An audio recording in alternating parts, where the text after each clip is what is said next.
लंबे समय से सभापति महोदय कि 9 साल हो गए, क्या बिहार के लिए गंभीरता पूर्वक कभी विचार किया गया? बिहार एक पिछड़ा राज्य है, पिछड़े राज्य के पन को दूर करने के लिए क्या कभी भी मोदी सरकार ने बिहार के सांसदों को बुलाकर कोई बैठक किया गया?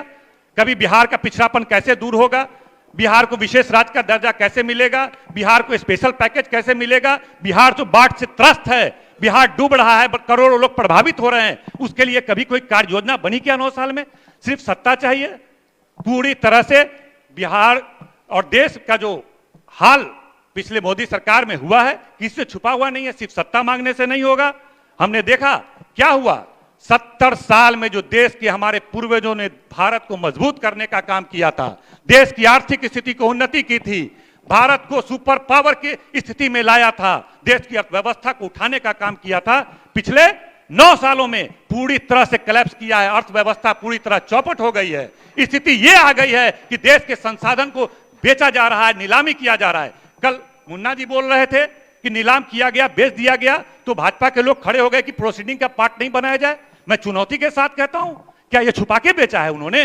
डंके की चोट पर पूरे देश में बहुत सारे संस्थान को बेचने का काम किया है। इसके बारे में हम बता देना चाहते हैं, क्या देश के 50 हवाई अड्डे को नहीं नीलाम किया गया? क्या 26,700 किलोमीटर राजमार्ग को नहीं नीलाम किया गया? क्या 6 गीगा क्षमता के पनबिजली को नहीं नीलाम किया गया? क्या कोयला खदान की 160 परियोजना को नीलाम नहीं किया गया? क्या 400 रेलवे स्टेशन को नीलाम नहीं किया गया? क्या 210 मैट्रिक टन क्षमता वाले तमाम गोडाउन को नीलाम नहीं किया गया? क्या 14,917 टेलीकॉम टावर को नीलाम नहीं किया गया? क्या 8,154 किलोमीटर प्राकृतिक गैस पाइपलाइन को नीलाम नहीं किया गया? क्या 2,86,000 किलोमीटर टेलीकॉम फाइबर को नीलाम नहीं किया गया? इस तरह एक नहीं 54 ऐसी देश की कंपनियां हैं जिसको नीलाम किया गया। कागज पे डॉक्यूमेंट है, डॉक्यूमेंट है। नहीं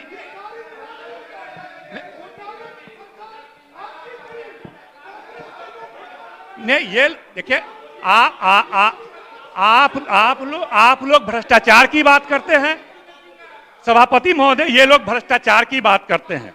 लगातार एजेंसी का दुरुपयोग करके जो लोग भी केंद्र की सरकार के खिलाफ आवाज उठाते हैं उनके साथ एजेंसी का दुरुपयोग करके फंसाया जाता है। कोई हो देश में, सोनिया गांधी जी हो, राहुल गांधी जी हो, ममता बनर्जी जी हो, या केजरीवाल जी हो, या उनके उप मुख्यमंत्री हो, चाहे तमाम लोग हो, एजेंसी का दुरुपयोग करके छापेमारी की जाती है और विपक्ष को दबाने की कोशिश की जाती है, फंसाने की कोशिश की जाती है। एजेंसी का दुरुपयोग किया जा रहा है। जितना भी ईडी, सीबीआई और आईटी का छापा पड़ा है, केस दर्ज हुआ है, 5% भी उसमें रिपोर्ट नहीं हो पाया है पेश, 5% भी उसको सत्य नहीं माना गया है। उसका मतलब क्या है? एजेंसी का दुरुपयोग किया जा रहा है। 15-15 साल, 20-20 साल पुराने मामले को लेकर के छापेमारी किया जाता है। तमाम विपक्षी दलों को जो मीडिया उठाता है, अभी क्या हुआ, बीबीसी के दफ्तर पे छापा मार दिया, कुछ दिन पहले एनडीटीवी बोलता था, एनडीटीवी पे छापा मार दिया, कई पत्रकारों की हत्या हो जाती है और जुडिशरी के लोगों को तुरंत प्रमोशन दे दिया जाता है। क्या हो रहा है, क्या हो रहा है देश में? अगर हम बोलेंगे हमारे घर आईटी का लोग चला जाएगा, ईडी का लोग चला जाएगा, बहुत खराब स्थिति से। और सुनिए सुनिए सुनिए, आप लोग भ्रष्टाचार की बात करते हैं। येदियुरप्पा कौन? येदियुरप्पा के खिलाफ भाजपा ने आंदोलन छेड़ा था, कल होकर के उसी को मुख्यमंत्री बनाने का काम किया। सुखराम कौन? टेलीकॉम घोटाला के मामले को 10 दिनों तक पार्लियामेंट नहीं चलने दिया गया सुखराम की वजह से, और उसी सुखराम को भारतीय जनता पार्टी ने मिला लेने का काम किया। मुकुल राय कौन? एनसीपी के नेता थे, पूरे देश में हंगामा हुआ, मुकुल राय एनसीपी का नेता भ्रष्टाचारी है, आज आपके पास आ गया तो सत्यवादी हो गया। एक दो नहीं है, एक दो नहीं है। हेमंत बिश्व शर्मा कौन? असम के हेमंत बिश्व शर्मा कौन? 100 भ्रष्टाचार का केस भाजपा में चले गए तो सत्यवादी हो गए।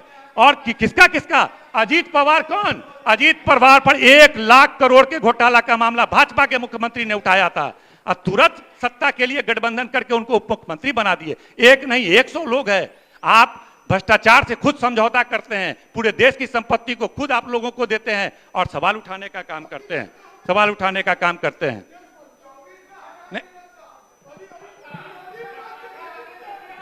नहीं,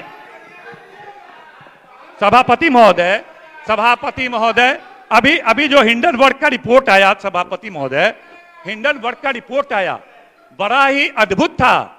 और यहां चर्चा लोग कहेंगे क्यों नहीं, क्योंकि हिंडनबर्ग का रिपोर्ट जो अडानी को लेकर के आया है उससे बिहार की करोड़ों जनता प्रभावित हो रही है। क्योंकि अडानी की कंपनी में LIC, SBI तमाम का पैसा उसमें लगा हुआ था। उसी SBI में हमारा पैसा है, बिहार की जनता का पैसा है, LIC में बिहार की जनता का पैसा है, और तमाम पैसा को इन्वेस्ट किया। हिंडनबर्ग की रिपोर्ट में साफ तौर पे कहा गया है कि अडानी कंपनी ने तमाम तरह की अनियमितता करके, फर्जीवाड़ा कर करके अपना ही पैसा को विदेश के माध्यम से लाके शेयर बाजार को बड़ा दिखा करके बड़ी ठगी करने का काम किया। और इसको लेकर के देश के तमाम जो बड़े बड़े बैंक है उससे गलत तरीके से पैसा लेकर के काम किया। इस मामले को लेकर के पार्लियामेंट में 7 दिनों तक हंगामा होता रहा कि इसकी ज्वाइंट पार्लियामेंट्री कमेटी से जांच करा दी जाए।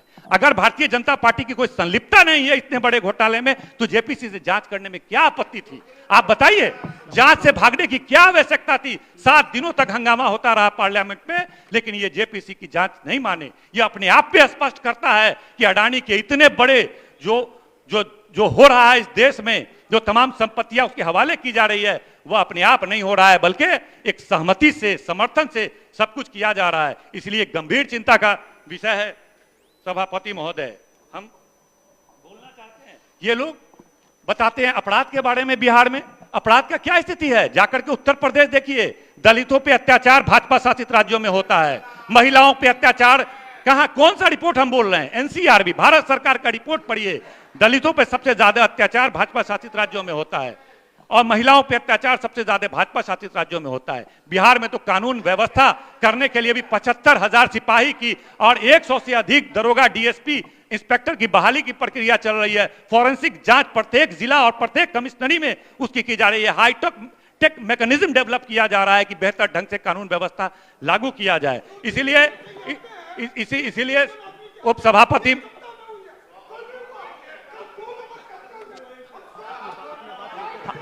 हम वही तो बोल रहे हैं। भारत सरकार का रिपोर्ट यह बताता है कि दलित पर, महिला पर, हत्या में, बलात्कार में कौन सा राज्य अव्वल है, उसमें भाजपा शासित राज्य ज्यादा होता है। इसीलिए हम कहेंगे कि यह सरकार तमाम लोगों के, दलित, पिछड़े, अल्पसंख्यक को, तमाम लोगों के समुचित विकास के लिए बेहतरीन ढंग से कार्य योजना बना करके काम कर रही है। आने वाले दिनों में आपको लगेगा कि बिहार पूरे देश के सबसे विकसित राज्यों की श्रेणी में होगा, सबसे तेज गति से आगे बढ़ेगा। आप तमाम लोगों से समर्थन की अपेक्षा रखते हुए अपनी बात को हम समाप्त करते हैं। बहुत बहुत धन्यवाद।